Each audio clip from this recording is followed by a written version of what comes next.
Good evening, you're watching No Spin, I'm Nidhi Razdan. The other day, Shashi Tharoor told this program that there has been a catastrophic breakdown in relations between the government and the opposition. And never has that been on greater display perhaps than today. For one thing, another Rajya Sabha MP was suspended from the House, taking the total number of suspended opposition MPs to 27, 4 from the Lok Sabha, the rest from the Rajya Sabha. And then there was high drama in the Lok Sabha today when Sonia Gandhi and Smriti Irani crossed paths.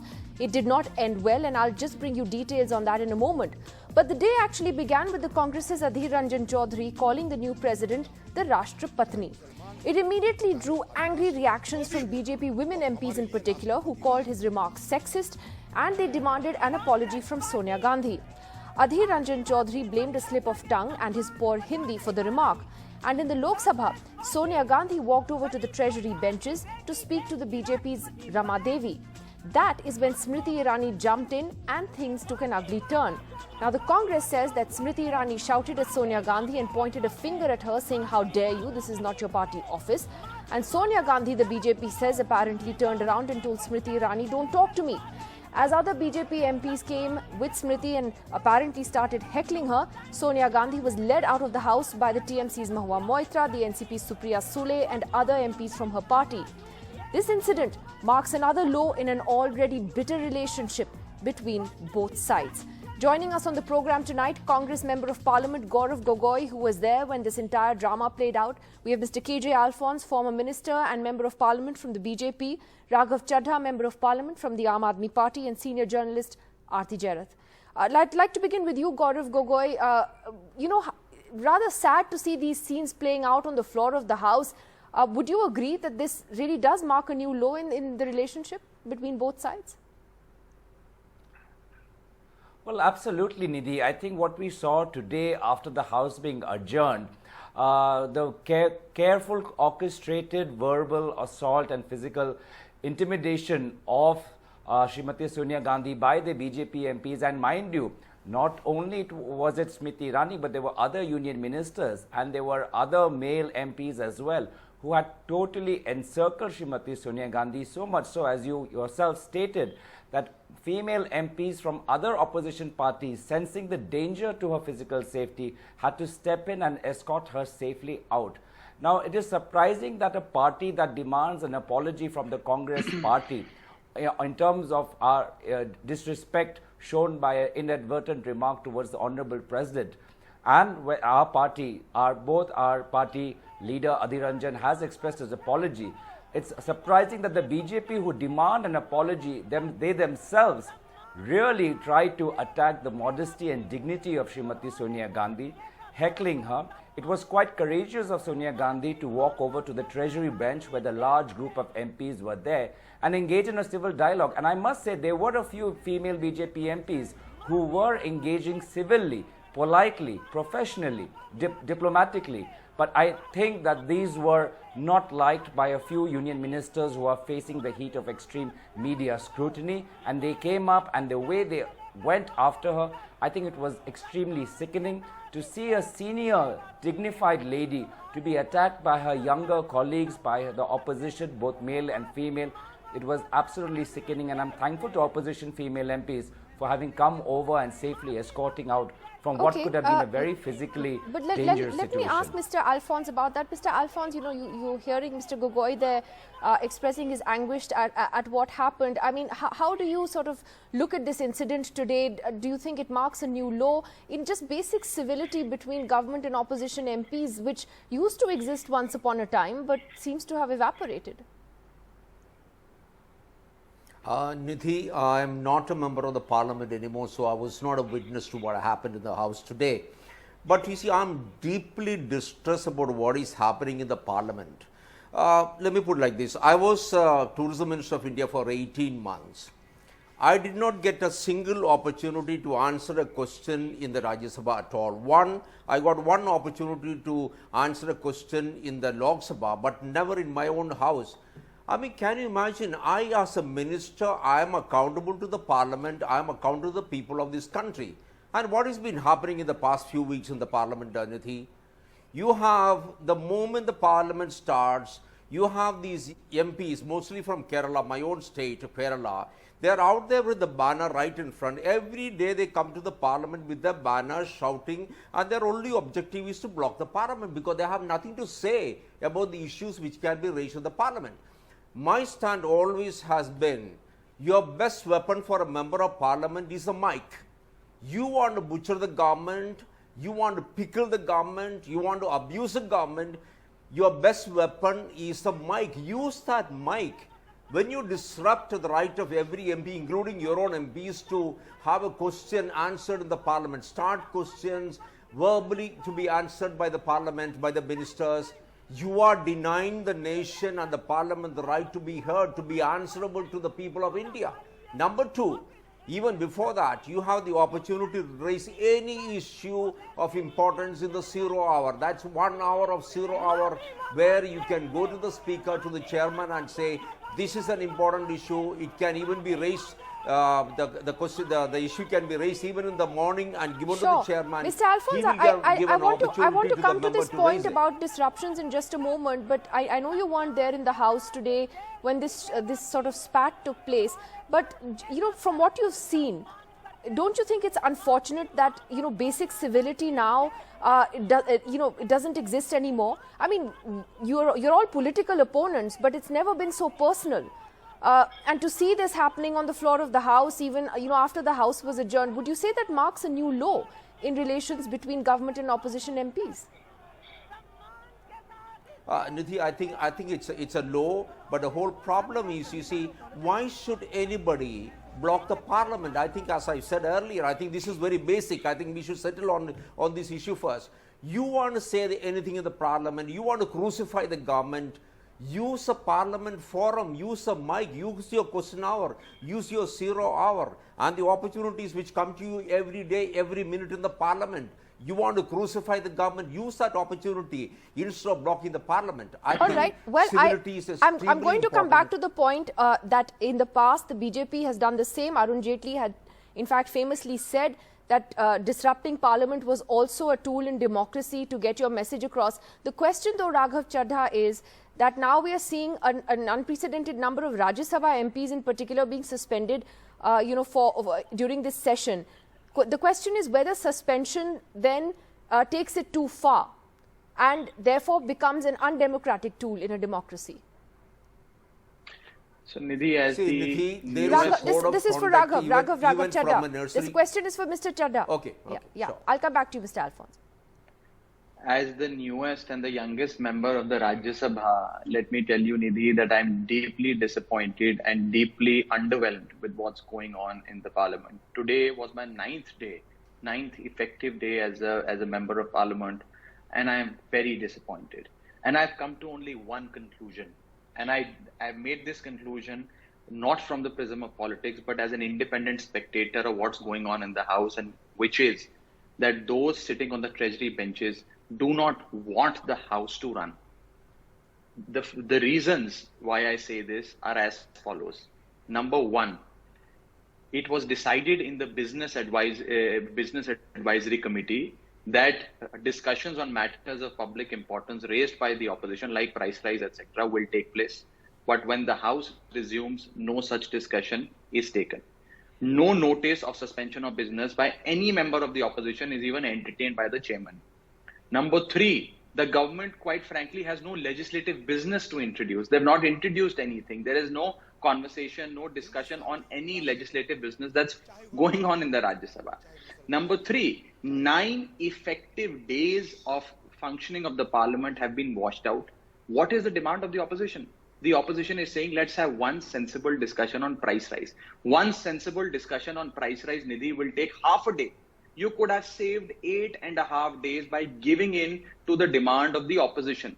The opposition will stop being, being disruptive or give up this attitude of being disruptive the day the government of India has a constructive approach. They don't seem to have a constructive approach. And let me tell you that ever since 2014, when the BJP came into power, 139 MPs have been suspended in both the Lok Sabha. If you were to look at the cumulative figure of both Lok Sabha and Rajya Sabha, this is a 170% increase from the suspensions that have taken place under the UPA, under the 1 decade of the UPA. So therefore, it is very clear that the government is in no mood to run the House, and the opposition will continue to protest or raise their voice until some accountability is restored, even at least a semblance of fairness in the proceedings of the House is brought about. Today, I wanted to raise some points. I raised my hands. I shouted. I went to the well. I urged the chairman that please let me speak. I urged the deputy chairman, please let me speak.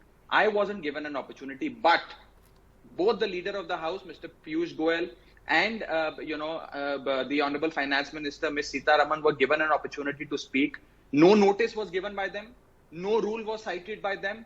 But just because they wanted to speak, they were given an opportunity to speak. I wanted to speak. I wasn't given an opportunity to speak. So quite frankly, I am absolutely disappointed with what's happening, and the government could have easily saved 9 effective days of the functioning of this House. Okay, so Aarti Jairat, the worry is that you've covered Parliament for decades yourself, that, is Parliament itself being undermined in the process? And again, I come to this ugly incident that happened in the Lok Sabha today. We just got a statement from Jairam Ramesh, who actually claims that Smriti Irani shouted at Sonia Gandhi and said, "You don't know me, you don't know who I am." And he claims that many other MPs were witness to this incident.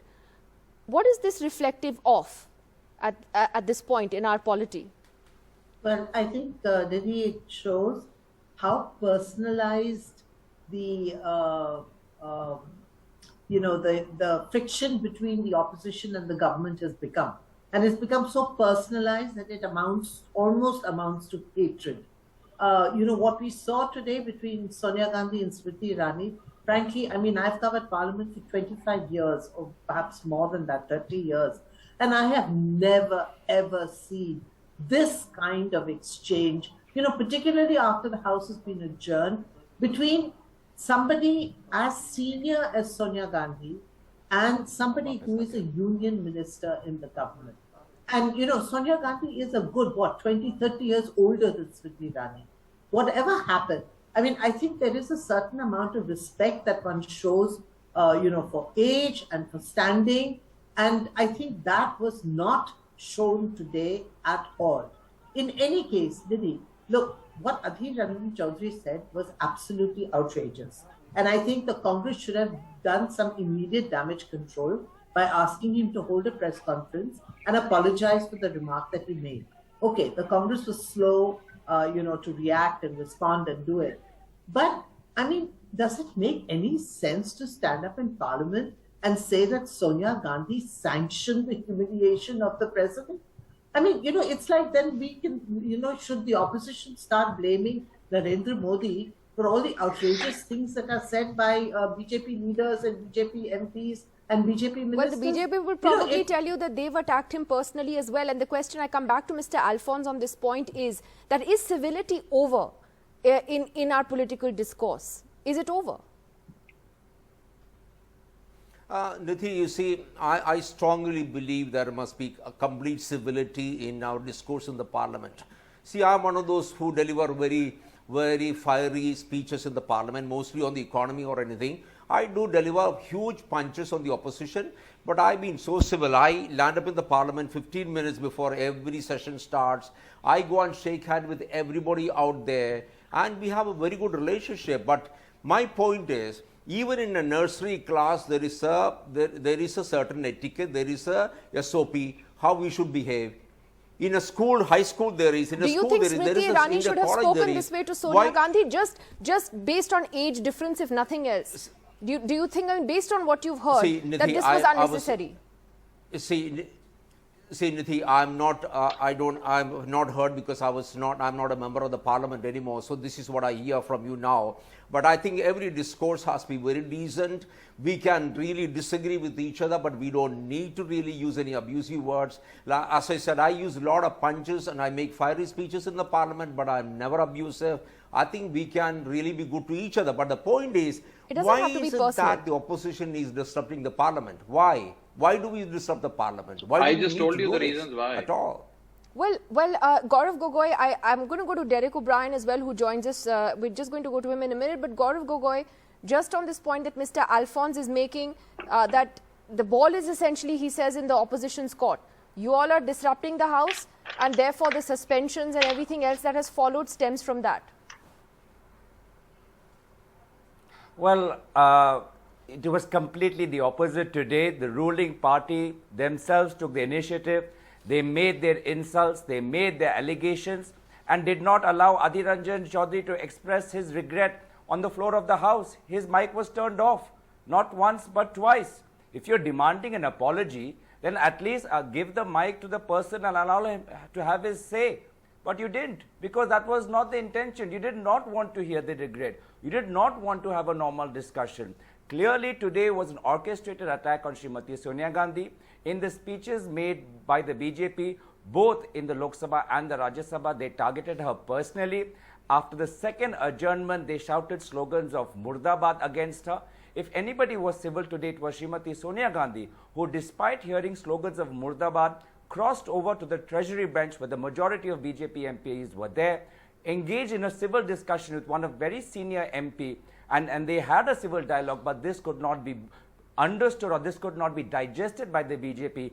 This was clearly the efforts done today to undermine Smriti Sonia Gandhi's image was nothing but an effort to please Prime Minister Modi, who himself in the past has many times tarnished the image of Smriti Sonia Gandhi. Okay, let me take this to Derek O'Brien as well. Words. The bigger point, Derek O'Brien being here today, is whether, as Shashi Tharoor said on this program the other day, as I said right at the beginning, is that this is a catastrophic breakdown in relations between the government and the opposition. Is that sealed now? That, you know, there's no midway, there's no way of having even a back channel? No, because the BJP have worked this out. They don't want Parliament to function because government is accountable to Parliament and Parliament is accountable to the people. So the only beneficiaries of getting Parliament not to function is the BJP. And I keep saying this and I will keep saying it again. Why hasn't the Prime Minister answered a single question on the floor of Parliament in the last 5 years? Tell me, Mr. Modi, why haven't the opposition been allowed to take up one issue, just one issue of urgent national importance to discuss it in the last 5 years under Rule 267? Why are only 1 out of 10 bills being sent for scrutiny? This morning, another, I've stopped getting angry anymore because I stand there in that first row. Today, what happened? Question hour at noon, the leader of the House is allowed to get up and give a speech on what an opposition MP from Lok Sabha said. He gave a 3-minute speech on that in question hour. It is allowed. So there are no more rules. The new building is coming, and I'm really sad because it will remain a new building. All the rules, the precedents, and everything which our founding fathers have so cherished over all these years, it's all going to be over. And people ask me, why do you all disrupt Parliament? Okay, let me take one example, only one, price rise. Derek O'Brien, let me just ask you, on this price rise thing, since you brought it up, the government says it's ready for that debate on Monday and Tuesday. Nirmala Sitharaman has recovered from COVID, she's back. But they're saying that the suspended MPs will have to apologize or express regret, and only then will they be allowed to take part in the debate or come back and attend the House. Is there any possibility of them expressing regret? Yeah. The straight answer to that is no, because you have to express regret if you've done something wrong. Who has done something wrong? Asking 12, 15 opposition parties and asking for a discussion on price rise. You throw 27 MPs out. You have a program, is that the program called spin or no spin or all spin? They're trying to spin it. The government have got caught. They are on the back foot. We wanted a discussion on price rise. We will get our discussion on price rise. Why? Because you suspended 27 MPs. What did we do? We were smarter than you. We've gone now and we are sitting on a 50-yard dharna at the steps of at the entrance to Parliament and outside Gandhi statue. We're sitting there. Yes. So the pressure is on you. You chickened out And now we even said if Madam Finance Minister has COVID, no problem, wish her a quick recovery. Let's have any other minister come on the debate. So pushed onto the back foot, we will have a debate next week on price rise, and the suspended members will not apologize because the government should apologize. And by the way, the suspended members' suspension is over tomorrow at 1 p.m. So we are going to have a celebration. We are going to honor these 27 suspended members, our colleagues. Not the Lok at Sabha the ones, entrance though. to Parliament tomorrow. The 4 Lok Sabha MPs are suspended for the rest of the session. Right? So 24, 25 Lok Sabha have been suspended for the rest of the session. Yeah. So that's another issue. But the Rajya Sabha, all the MPs, suspension revoked. This government could have had a discussion on price rise on day 1. No.